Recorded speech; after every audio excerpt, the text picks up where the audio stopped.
Saya heran, Badan Kesehatan Dunia sudah menetapkan COVID-19 ini pandemi global.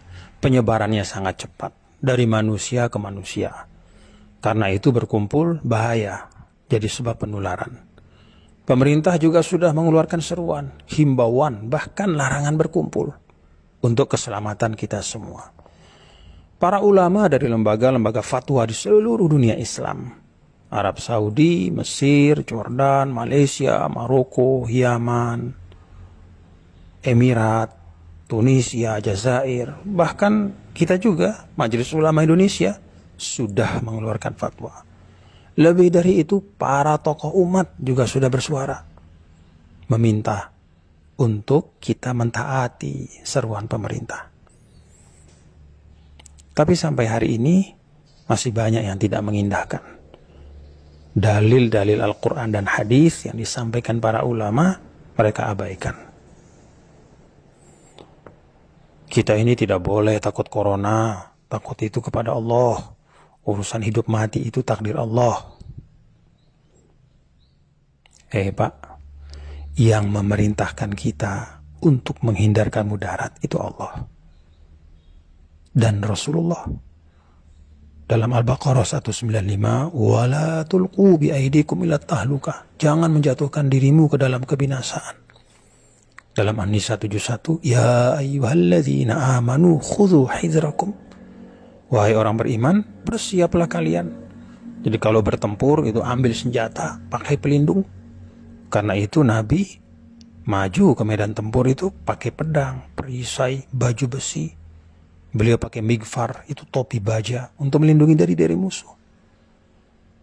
Apakah itu artinya Nabi kurang tawakal, takut kepada manusia, melebihi takut kepada Allah? Kan tidak.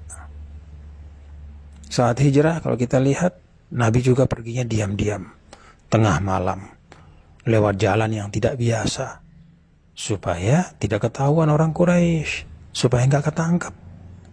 Apa itu artinya Nabi penakut? Pada saat penyakit menular, kata Nabi, firro minal majzum, firoroka minal asad. Hindari orang yang kena penyakit menular seperti engkau menghindari seekor singa. Jadi menghindarkan diri dari kebinasaan, dari penyakit, berikhtiar menghindar dari wabah, itu adalah perintah agama. Ada lagi yang bilang, tapi kan kita wajib makmurkan masjid. Sholat berjamaah di masjid. Pak, dulu ya, saat hujan deras saja, Rasulullah SAW minta panggilan sholat diubah. Shollu fi buyutikum. Sholatlah di rumah kalian. Nggak usah dulu berjamaah di masjid. Itu karena hujan, khawatir memberatkan. Ada lumpur. Apalagi ini wabah yang terbukti di seluruh dunia itu berpuluh-puluh ribu. Sebentar lagi ratusan ribu yang sudah meninggal. Ini tidak hanya urusan lumpur, ini bisa membahayakan nyawa. Ada lagi yang masih ngeyel, tapi sholat Jumat kan gak apa-apa, sekali seminggu, itu kan syiar. Pak, sholat Jumat itu juga boleh ditinggalkan karena uzur syar'i. Dulu saat musafir, Nabi tidak Jumatan. Padahal banyak sahabat sama Nabi, berpuluh-puluh, beratus-ratus. Beliau sholat zuhur, mengganti Jumat. Saat sakit, para ulama juga sepakat, Jumat itu bisa diganti dengan sholat zuhur. Nah sekarang ini fatwa sudah banyak, jelas, tegas. Untuk kemaslahatan umum, memutus rantai penyebaran wabah, menyelamatkan jiwa manusia. Apalagi penyakit ini kan ada yang disebut asimptomatik, nggak kelihatan gejalanya, padahal dia sudah bawa virus. Karena itu, mari kita ikuti fatwa para ulama kita, ikuti seruan pemerintah, dengar pendapat dari para ilmuwan. Saya malah bayangkan ya, ini orang-orang yang berkeras tetap Jumatan. Kalau mereka hidup sama Rasul dulu, mungkin Rasul SAW sendiri mereka lawan. Pada waktu musafir misalnya, ikut musafir sama Nabi, Nabi tidak sholat Jumat, mungkin mereka demo, protes sama Nabi. Kalau mereka dulu hijrah sama Nabi, mungkin mereka protes, kok Rasul pergi tengah malam, kok takut sama manusia. Pada saat diminta untuk sholat berjamaah di rumah, mungkin mereka demo juga sama Nabi. Ya Rasulullah, ini kok disuruh sholat di rumah? Kan rumah Allah itu masjid. La haula wa la quwata illa billah. Nah, inilah beragama yang disebut dengan at-tadayyun bil hawa wa laysa bil ilmi.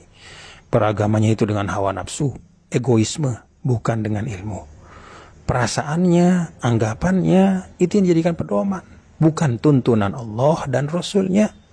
Bukan arahan para ulama yang merupakan warasatul anbiya, penerus para nabi dan rasul. Saya jadi ingat ayat 103, 104 surah Al-Kahf. Qul hal nunabbi'ukum bil akhsarina a'mala alladzina dhalla sa'yuhum fil hayatid dunya wa hum yahsabuna annahum yuhsinuna sun'a. Katakanlah wahai Muhammad, apakah perlu kami beritahu orang-orang yang paling merugi? Itulah orang-orang yang sia-sia perbuatan mereka, padahal mereka menyangka mereka sudah berbuat yang sebaik-baiknya. Kata Imam Tabari, mereka adalah kullu amilin amalan yahsabuhu fihi musiban wa annahu lillahi bifi'lihi dzalika muti'un murdi wa huwa bifi'lihi dzalika lillahi muskhit wa an tariqi ahli al-iman bihi jair. Orang yang beramal dengan amal yang mereka sangka tepat dan dengan itu menjadi orang yang taat dan mendapat ridha Allah. Padahal pekerjaannya membuat Allah murka dan jauh dari jalan orang beriman. Mari kita taati fatwa para ulama kita, ikuti seruan pemerintah, simak kata para ilmuwan sebagai ikhtiar. Semoga wabah ini segera berlalu dari tengah-tengah kita.